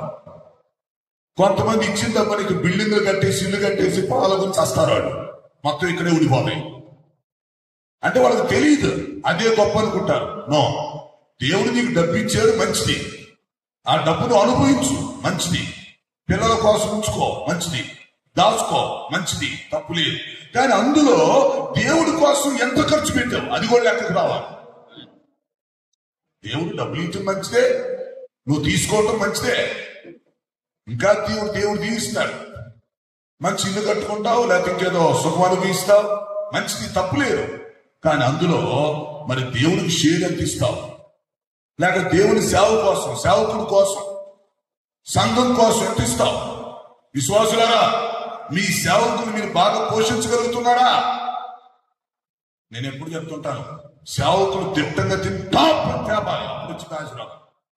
మీ సేవకులను బాగా చూసుకోవాలి. మీరు సేవకులను బాధ పెట్టి పస్తులు పెట్టారనుకో, విశ్వాసులు నష్టపోతారు. దేవుడిచ్చిన ధనంతో సంఘాన్ని అభివృద్ధి చేయాలి, సువార్త ఖర్చు పెట్టాలి, సాంఘిక సేవ చేసుకోవాలి, సేవకుడిని పోషించుకోవాలి. అప్పుడు దేవుడిని మెచ్చుకోవటం మొదలు పెడతాడు. దేవునికి స్తోత్రం. ఒక భక్తుడు అన్నాడు, డబ్బు ఉన్నవాడికి డబ్బులు పరీక్ష, డబ్బు లేని వాడికి లేకపోవటం పరీక్ష అంట. రెండు పరీక్షలే. డబ్బులు ఉన్నవాడికి ఏమో డబ్బు చేతిలో ఉండటం పరీక్ష, అంటే ఏం చేస్తాడని. డబ్బు లేనివాడికి లేకపోవటం పరీక్ష, ఏం చేస్తాడు? ఇద్దరికి పరీక్ష. లేనోడు మరి ఏం చేస్తాడు? లేనోడు ఇద్దాం అంటాడు, ఉన్నవాడు ఇవ్వడు. కనుక నీ చేతుల్లోకి డబ్బులు వచ్చింది అంటే ఓరకు రావు, దేవుడు ఇస్తే వస్తాయి. నువ్వు కష్టపడి పనిచేసి ఉండొచ్చు, కరెక్టే. లేక నీ శాలరీ ఉండొచ్చు, కరెక్టే. నీకు వ్యాపారంలో లాభం ఉండొచ్చు, కరెక్టే. సరే, ఏదొచ్చినా అది దేవుడు నీకు ఇచ్చింది. అది దేవుడు ఇస్తేనే నీ చేతుల్లోకి వచ్చింది. మరి అలాంటప్పుడు ఆ ధనాన్ని నువ్వేం చేశావు? రేపు చస్తాన్ని నేను తీసుకెళ్తావు. న్యాయపీఠం దగ్గర దేవుడు అడుగుతాడు, బాబు నీ జీవితం మొత్తం మీద ఇదిగో నీ చేతిలోకి ఇన్ని లక్షలు వచ్చింది, నీ చేతుల మీదుగా ఎంత వచ్చింది నీ చేతిలోకి, అంతలో మరి ఇప్పుడు ఏం చేసావు నువ్వు చెప్పునానా? అమ్మ చెప్పు. నీ చేతులు ఇదిగో ఈ బిల్డింగ్ కట్టానయ్యా, అదిగో ఆ కారు కొన్నానయ్యా, లేకపోతే ఇదిగో ఈ బట్టలకి ఎంత ఖర్చు పెట్టానయ్యా అంటే ఆ లెక్కలు పనిచేస్తాయా? దేవుడి కొరకు ఏం చేశావు? సేవకుడి కొరకు ఏం చేశావు? సంఘం కొరకు ఏం చేశావు? పేదల కొరకు ఏం చేశావు? మనోళ్ళు అనుకుంటున్నారు ఏదో భక్తి చేస్తే పని పోయింది అనుకుంటున్నారు, కానీ అసలు న్యాయపీఠాన్ని ఎవడు పరుచుకోవట్లేదు. అది గొడవ. క్రైస్తవులు సగం బాగుపడకపోవడానికి కారణం ఏంటంటే న్యాయపీఠం అనే సబ్జెక్టు గురించి చెప్పేవాళ్ళు లేరు. అంటే పట్టించుకోవట్లా. ఏదో రక్షణ పొందటం లేకపోతే ఏదో సంఘం సేవ అనుకుంటున్నాం కానీ న్యాయపీఠం అనేది ఒకటి ఉందని, అక్కడ నిలబడాలని, అక్కడ దేవునికి లెక్క అప్పగించాలని మనం ఆలోచిస్తున్నావా? చూడండి. సో ఇప్పుడు 4వది 5, దేవుడు మనకిచ్చిన ధనాన్ని గురించి ఆయన ఏం చేస్తాడు? మనల్ని లెక్క అడుగుతాడు. కనుక ప్రతి వ్యక్తి గమనించుకోవాలి. నీకు వచ్చిన డబ్బులు నీ ఇష్టం వచ్చినట్టు చేసుకోగాక. అందులో దేవుడికి ఇవ్వాల్సిన దేవుడికి ఇవ్వు. అయ్యో ఇది దేవుడు ఇచ్చాడు కదా, ఆయన కూడా కొంత ఇస్తే మంచిది, రేపు పరలోకం దేవుడు నన్ను మెచ్చుకుంటాడు, నాకు ఆశీర్వాదం వచ్చిందని ఉండు. అంతేకాదు మరి పిసినోళ్ళలా ఉండగాక, పిసినారు బాంకలాగుండగాక. చివరకు నువ్వేం తీసుకెళ్ళావు? అవమానం మిగిలింది, ఆశీర్వాదం పోయింది. అది గమనించుకోండి. నెంబర్ 6, 6వది దేవుడు మనల్ని లెక్కడిగే మరొక విషయం ఏంటంటే, ఈ లోకంలో గుర్తుంచుకోండి, ఈ లోకంలో మనం ఎప్పుడెప్పుడు ఏమేమి దేవుడికి మొక్కుబళ్ళు చేసుకున్నామో ఆ మొక్కుబళ్ళు మొత్తం లిస్ట్ వచ్చింది బయటికి. దేవుడి దగ్గర నువ్వు ఎప్పుడెప్పుడు ఏమేమి మొక్కుబళ్ళు చేసుకున్నావు, మొక్కుకోవడం. దేవుడి దగ్గర ఎప్పుడెప్పుడు ఏమేమి తీర్మానాలు చేసుకున్నావు, నేను అది చేస్తా, నేను ఇచ్చేస్తా, నేను అది ఇస్తా, ఇది ఇస్తా, అంత ఇస్తా, ఇంత ఇస్తా, అలా ఉంటా, ఇలా ఉంటా అని ఎప్పుడెప్పుడు కొత్త సంవత్సరాలు వచ్చినప్పుడు, అప్పుడప్పుడు మీటింగుల్లో నాకు శ్రమలు వచ్చినప్పుడు దేవుడి దగ్గర ఎప్పుడెప్పుడు ఏమి కమిట్మెంట్స్ చేశావు. కమిట్మెంట్స్ అంటారు వీటిని, ఒప్పందాలు. దేవుడి దగ్గర ఎప్పుడెప్పుడు ఏ ఒప్పందాలు చేశావు. నువ్వు మర్చిపోతే దేవుడు మర్చిపోడు. దేవుడికి ఏమేమి ఇస్తానని చెప్పి మొక్కుకున్నావు, నువ్వు మొక్కుబడి మర్చిపోయావా? వాక్యం ఏముందండి? మొక్కుబడి చేసుకోకుండే ఉండాలి గాని చేసుకున్నాక అది చెల్లించని ఏమైందంట? అది నీకు ఉరి అగును అని ఉంది బైబిల్లో. ఒక మొక్కుబడి అనేది చేసుకోకుండా ఉండాలి కానీ చేసుకున్నాక చెల్లించకపోతే అది ఉరి అయింది. ఉరి, అది శాపం, నష్టం. కాబట్టి మన లైఫ్ లో ఎవరెవరు ఎన్ని మొక్కుబడి చేసి ఉంటారో చూసుకుంటే అప్పుడప్పుడు దేవుడి దగ్గర ఏమేమి ఒప్పందాలు చేసుకున్నావు, లేకపోతే ఏమేమి తీర్మానాలు తీసుకున్నావు, కమిట్మెంట్స్ ఏమేమి జరిగినాయి. మరి ఆ కమిట్మెంట్స్ జరిగినాయా, జరగలేదా? ఫెయిల్ అయ్యావా, మర్చిపోయావా? ఓమో, న్యాయపీఠం దగ్గర ఎంత గొడవ ఉందా? న్యాయపీఠం అంటే ఏంటి? యేసుక్రీస్తు సంఘాన్ని తీసుకెళ్తాడు, మధ్యాకాశంలోకి తీసుకెళ్తాడు. ఆయన న్యాయపీఠం మీద కూర్చుంటాడు. ఆ న్యాయపీఠం మీద నిలబడాలి. ఒక్కొక్క వ్యక్తిని పేరు పెట్టి పిలుస్తాడు. పిలిచి, బాబు, అమ్మా, రామ్మా, దా. ఎన్ని సంవత్సరాలు బతికావు? 60 ఏంటి? 60 ఏం చేసావు చెప్పమ్మా. ఎంత డబ్బు వచ్చింది నీ చేతుల్లోకి? ఏం చేసావు చెప్పు. ఎంత సమయం నీది? ఏం చేసావు? ఎన్ని తలంతులు నీకు? ఏం చేసావు? ఎంతమంది పిల్లలు? పిల్లల సంగతి ఏంటి? ఏమేమి మృక్కుబడులు చేశావు? ఒకసారి బయటికి చెప్పు. ఆ మృక్కుబడులు అయినా అవలేదా? మరి న్యాయపీఠం దగ్గర ఏం జరిగిందో చూడండి. ఇదంతా బ్రతుకున్నప్పుడే మనం కొంచెం మనసులో పెట్టుకోవాలి, కొంచెం జాగ్రత్త పడాలి. మనం ఏదో బిజీలో పడిపోయి మన మీద పెద్ద తెలియకలవడానికి ఫీల్ అయిపోతే ఇక్కడ క్వశ్చన్ పేపర్ దెబ్బతింటుంది, అంటే ఫెయిల్ అవుతాం, రేపు చాలా నష్టపోతాం. మనకు రావాల్సిన బహుమానం పోయింది రేపు. అందుకని జరగవలసిన విషయాలు చిన్న పిల్లలకు చెప్పినట్టుగా ముందుగానే పరిశుద్ధాత్మ మనకు చెప్తున్నాడు. మనం అర్థం చేసుకోవాలి, గ్రహించుకోవాలి. నెంబర్ 7, మన మృక్కుబడులు చెల్లించుకోనవలెను. అందుకని దావీదు అన్నాడు, ఏమన్నాడు? నేను మృక్కుబడి చెల్లించవలసి ఉన్నది అన్నాడు. అంటే బ్యాలెన్స్ ఉంది. నేను మృక్కుబడి చెల్లించవలసి ఉన్నది. నీకు ఎన్ని బ్యాలెన్స్ ఉన్నాయి? కమిట్మెంట్స్ ఎన్ని ఉన్నాయి? బ్యాలెన్స్ త్వరగా చెల్లించేసుకో, క్లియర్ చేసేసుకో. ఒప్పందాలు ఏమేంటి, తీర్మానాలు ఏంటి, దేవుని దగ్గర క్లియర్ చేసేసుకో, బ్యాలెన్స్ లేకుండా చూసుకో. ఓకే, ఫైనల్ చెప్తున్నా, 7వ చెప్తాను. ఈ లోకంలో మనం జీవించిన మన లైఫ్ లో మనం ఎంతమంది సువార్త చెప్పామో ఒక్కొక్క వ్యక్తి ఎంతమందిని రక్షించాడో దేవుడికి లెక్క అప్పగించాలి. మన సువార్త మన ద్వారా నశించిపోతున్న ఆత్మలకు ఎంతమందికి మనం యేసుక్రీస్తు గురించి చెప్పాం? విశ్వాసులారా గమనించుకోండి. పాస్టర్ గారు చూసుకుంటాడు, నాకెందుకు అనుకోగాకండి. ఈ మధ్య చాలా మంది పాస్టర్ గారే చూసుకుంటాడులే అండి, సేవకుడే చూసుకుంటే మనం దెయ్యంలాగా ఉంటావు సంఘంలో. విశ్వాసులు పిశాసులు అయిపోతున్నారు. అందరూ స్వార్థ చెప్పాలి, సేవకులే కాదు, విశ్వాసులు అందరూ కూడా గమనించుకోవాలి. మనం రాకడొచ్చే లోపు సువార్త చెప్పాలా? ఎవరెవరు ఎంతమందిని రక్షిస్తామో అంతమందిని రక్షించాలా, దేవుడికి లెక్క చూపించాలా. నా లైఫ్ లో ఇంతమందికి సువార్త చెప్పాను, ఇంతమందికి పత్రికలు ఇచ్చాను, ఇన్ని కిలోమీటర్లు నడిచాను, ఇన్ని నిందలు పడ్డాను, ఇంతమంది బాప్తిసం తీసుకునేటట్టుగా ప్రోత్సహించాను, నా ద్వారా ఇంతమంది సంఘానికి వచ్చారు, నేను ఇన్ని ఆత్మ రక్షించాను, అది నువ్వు చెప్పాలి. ఇప్పుడు నువ్వు రక్షించబడి ఎంత కాలమైంది, ఎన్ని ప్రసంగాలు విన్నావు నువ్వు, పరిశుద్ధాత్మ ఎన్నిసార్లు నీతో మాట్లాడాడు, కానీ నువ్వు సీరియస్ గా తీసుకోవట్లేదు. ఈరోజు ఆలోచించాలి, నీ జీవితం మొత్తం ఎంతమందికి చెప్పుకుంటావు నువ్వు సువార్త?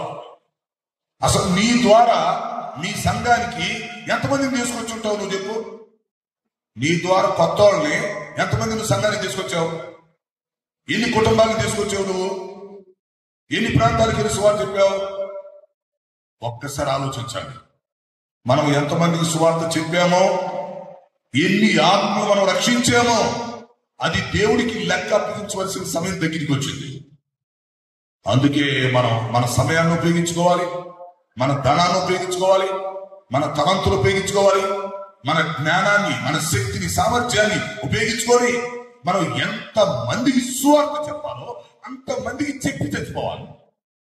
అప్పుడు న్యాయపీఠం దగ్గర శుభ్రంగా ఉండితే. నేను అలాగే సువార్త చెప్పడానికి నిర్ణయించుకున్నాను. మేము సేవలోకి వచ్చినాక సుమారు 3000 గ్రామాల్లో సువార్త చెప్పాను. ఇప్పటికి ఆంధ్ర గాని తెలంగాణ గాని ఏ ఊరిలో సువార్త లేదంటే అక్కడికి వెళ్ళాం అంతే. 2 రాష్ట్రాల్లో ఎక్కడ సువార్త లేదంటే అక్కడ టీముని తీసుకెళ్ళిపోయేవాళ్ళు. రాత్రి ఏంటి పగలేంటి తుఫాన్లో కూడా వెళ్ళిపోయేవాళ్ళు, పట్టించుకునేవాళ్ళం కాదు, వెళ్ళిపోయేవాళ్ళం. పొలం చోట సువార్త లేదంటే అక్కడ సువార్త చెప్పాము. అలా 3000 గ్రామాల్లో సువార్త మాటలు కాదు, ఒక్కొక్క రోజు 15-20 కిలోమీటర్లు నడిచామండి. నడిచి సేవ చేసామేమో. ఇప్పుడు కొంచెం వసతులు వచ్చినాయి, అప్పట్లో లేవు. మేము ఎలా సేవ చేసేది చెప్తా. చిన్న ఉదాహరణ అంటే మిమ్మల్ని ప్రోత్సహించడానికి. ఒకసారి శ్రీకాకుళం జిల్లాలో టీముని తీసుకుని వెళ్ళాడు సువార్తకి. అంటే చాలా వెళ్ళామనుకోండి, శాంపుల్ గా చెప్తున్నాను. అది కళింగపట్నం ఏరియా, శ్రీకాకుళం జిల్లా కళింగపట్నం సముద్రం. సో అక్కడ మేము సువార్త చెప్పుకుంటూ వెళ్ళాం. ఉదయం నుంచి ఒక్కొక్క ఊర్లో సువార్త చెప్పుకుంటా పత్రికలు పంచుకుంటూ వెళ్ళాం. వెళ్ళాక ఏమైందంటే అప్పుడు మధ్యాహ్నం 12-1 గంట టైం అయింది. నది అడ్డం వచ్చింది, మాకు నది అడ్డం వచ్చింది. అప్పుడు నాతో ఉన్నవాళ్ళు ఏమన్నారంటే, అన్నా ఇంకా ఊళ్ళో అయిపోయి ఇంకా అవతల నది, ఇంకా మనం వెనక్కి వెళ్లాల్సిందే అన్నారు. అప్పుడు నేను మంచి వయసులో ఉన్నాను. టైం ఇంకా చాలా ఉంటే అప్పుడు వెనక్కి ఆటం పెట్టరా, సాయంత్రం కనీసం 5-6 గంటల దాకా చెప్పొద్దా అన్న. అనేక ఊళ్ళు లేవన్నా, జనాభా లేరన్నా, నది అడ్డం వచ్చిందన్నారు. నోరు మూసుకోరా ఎవరా మీరు, నది అడ్డం వస్తే అవతలకి వెళ్ళి సువార్త చెప్పాలి సాయంత్రం దాకా అన్నా. వాళ్ళు అన్నారు, అన్న ఇది కాలువ కాదన్న దాడటానికి, ఇది నది అన్నా అన్నారు. నేను నోరు మూసుకోను, నది అయితే ఏంటి ఏదైతే ఏంటి, మనకు టైం ఉంది, సాయంత్రం దాకా టార్గెట్ చేయాలి అని చెప్పి బట్టలకు మన్నా మొత్తం బట్టలు పడేశారు. నాతో వచ్చి టీం కడ్రాయలు తప్ప ఎవరికి ఇవ్వలేదు, మొత్తం బట్టలు ఇప్పేశారు. తర్వాత ఒక్కొక్కరి చేతిలో ఒక్కొక్క వస్తువు ఉంది. ఒకరి చేతిలో బ్యాటరీ, ఒకరి చేతిలో మెగాఫోన్, ఒకరి చేతిలో రైస్ బ్యాగ్, అట్లా ఉన్నాయి. బట్టలు ఇప్పేశారు. ఒక్కొక్క వస్తువు ఒక్కొక్క తల మీద పెట్టుకున్నారు. ఎవరి బట్టల తల మీద పెట్టేసుకొని ఏం చేయాలి తెలుసా, ఒక చేతితో ఆ వస్తువు తల మీద పెట్టుకుని పట్టుకోవాలి, రెండో చేతితో ముందు నోడు భుజం పట్టుకోవాలి, నదిలో దిగి అవతలకి వెళ్ళాలి. మిలిటరీ వాళ్ళగా చేసేవాళ్ళం, ఏం తగ్గేవాళ్ళం కాదు. ఎంత లోతుండిందో తెలీదు, ఎంత ప్రవాహం ఉండిందో తెలీదు. ఒక చేయితో ముందు భుజం పట్టుకోవాలి, ఎందుకంటే కొట్టుకుపోతాడు కదా నీళ్ళలో, పొట్టోళ్ళు ఉంటారు, పుడుగోళ్ళు ఉంటారు. సో బట్టలు ఇప్పేసేసాం, కట్ డ్రైవర్స్ తో ఉన్నాం. మా చేతిలో ఉన్నటువంటి వస్తువు ప్లస్ బట్టలు ఓ చేతితో పట్టుకోవాలి, తల మీద పెట్టుకోవాలి గట్టిగా, రెండో చేతితో అట్లా వరుసగా ఒక చేతితో ముందున్నవాడు భుజం పట్టుకొని రెండవ చేతితో తల మీద వస్తువు పెట్టుకొని మొత్తం నది దిగి అవతలకి వెళ్తే నాకే ముక్కులో నది దాటి అడ్డంగా దాటి అవతలకి వెళ్ళిపోయాం. దేవుని స్తోత్ర. ఆ టైంలో మరి మరణిస్తే పరిస్థితి ఏమైపోతామో తెలియదు. పౌరుషంగా సేవ చేశాం. నది దాటి అవతలకి వెళ్ళిపోయామండి అంతే. కొంతమంది అయితే నీళ్లు మింగేసేసారు, చాలా లోతుంది. మొత్తానికి ఒకళ్ళ భుజాలు ఒకళ్ళు గట్టిగా పట్టుకొని నది దాటి అవతలకి వెళ్ళిపోయి మరలా కొద్దిసేపు ఉండి బట్టలు వేసుకొని మళ్ళీ స్వార్థ స్టార్ట్ చేసాం. అవతల సాయంకాలం స్వార్థ ఇంటికి వెళ్ళిపోయాం. అలాగా కష్టపడి స్వార్థ ప్రకటించే మేము సమయం చూసుకోకుండా, ఆరోగ్యం చూసుకోకుండా, పరిస్థితులు చూసుకోకుండా, ఎందుకంటే సువార్త చెప్పాలి, బాధ, నశించిపోతున్న ఆత్మల పట్ల బాధ, అలాగే సువార్త ప్రకటిస్తున్నాం. ఇప్పటికీ అవకాశం వస్తే సువార్త చెప్తాం, సిద్ధంగా ఉన్నాం. ఎందుకంటే పిల్లారా, మన జీవితంలో మనం చేయవలసింది చేయాలి, సువార్త ప్రకటించవలెను. అందుకని పౌలు గారు అంటాడు రోమాపత్రిక 15:20, రోమాపత్రిక 15:20, నా మటుకు చేతనైనంత వరకు యెరూషలేము మొదలుకొని ఇల్లూరు వరకు ఈ ప్రాంతమంతట సువార్త ప్రకటించి తిని, ఇక ఇక్కడ సువార్త చెప్పవలసిన అవసరం లేదు, కంప్లీట్ గా చెప్పేసాను. ఏం మనిషి అయ్యా పౌలు గారు, ఈ ప్రాంతం మొత్తం సువార్త చెప్పేశారు, ఇంకెక్కడ చెప్పాల్సిన పని కూడా లేదన్నాడు. అలాగా మనం మన ప్రాంతాల్లో చేయగలమా? మనం నివసిస్తున్న ప్రాంతాల్లో అలా సువార్తతో నింపగలమా? ఆలోచించండి. సో మనం ఎంత సువార్త ప్రకటిస్తామో, ఎన్ని ఆత్మ రక్షిస్తామో దేవుడికి లెక్క అప్పగించాలి. ఫైనల్ గా గుర్తుపెట్టుకోండి, దేవుడు మనం ఒక్కొక్కరికి ఈ లోకంలో ఏ పని అప్పగించాడో, ఏ పరిచర్య అప్పగించాడో, ఎవరికి అప్పగించిన పని వాళ్ళు చేయాలి, మన ప్రాణం పోయేంత వరకు. దేవుడి స్తోత్రం. అది చిన్న పనైనా పెద్ద పనైనా, దేవుడు నీకు ఏ పని అప్పగించినా, ఏ పరిచర్య అప్పగించినా నమ్మకంగా, శక్తి వంచన లేకుండా, శక్తి లోపం లేకుండా, సమర్థవంతంగా, సంపూర్ణంగా దేవుడు అప్పగించిన పని చేసి చావాలి. యేసు ప్రభు అదే చేశాడు. ముగింపు యోహాను సువార్త 17:4, యోహాను సువార్త 17:4 ప్రభు చెప్పాడు, తండ్రి, చేయుటకు నీవు నాకు అప్పగించిన పని భూమి మీద సంపూర్ణంగా చేసి నిన్ను మహిమపరిచితిని. నీవు నాకు అప్పగించిన పని నేను సంపూర్ణంగా చేశాను అన్నాడు యేసు ప్రభు. మరి ఇప్పుడు మనం కూడా ఎవరికి అప్పగించిన పని వాళ్ళు సంపూర్ణంగా చేస్తున్నామా? ఎవరి పరిచర్య వాళ్ళు సంపూర్ణంగా చేయగలుగుతున్నామా? సువార్త ప్రకటించగలుగుతున్నామా? ఎవరి ద్వారా ఎన్ని ఆత్మలు రక్షించబడుతున్నాయి? ఎవరి ద్వారా ఎన్ని కుటుంబాలు సంఘానికి వస్తున్నాయి?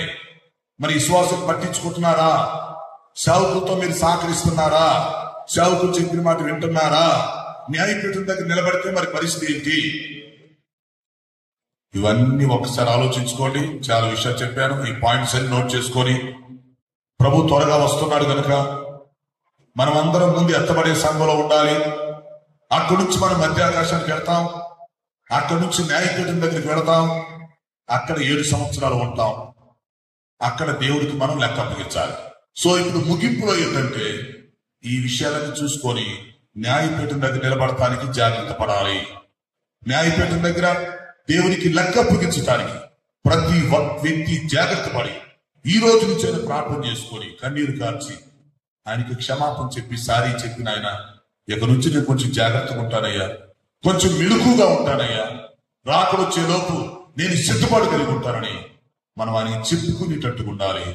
అలా ఉండటానికి దేవుడు మనందరికీ సహాయము చేయుగాక.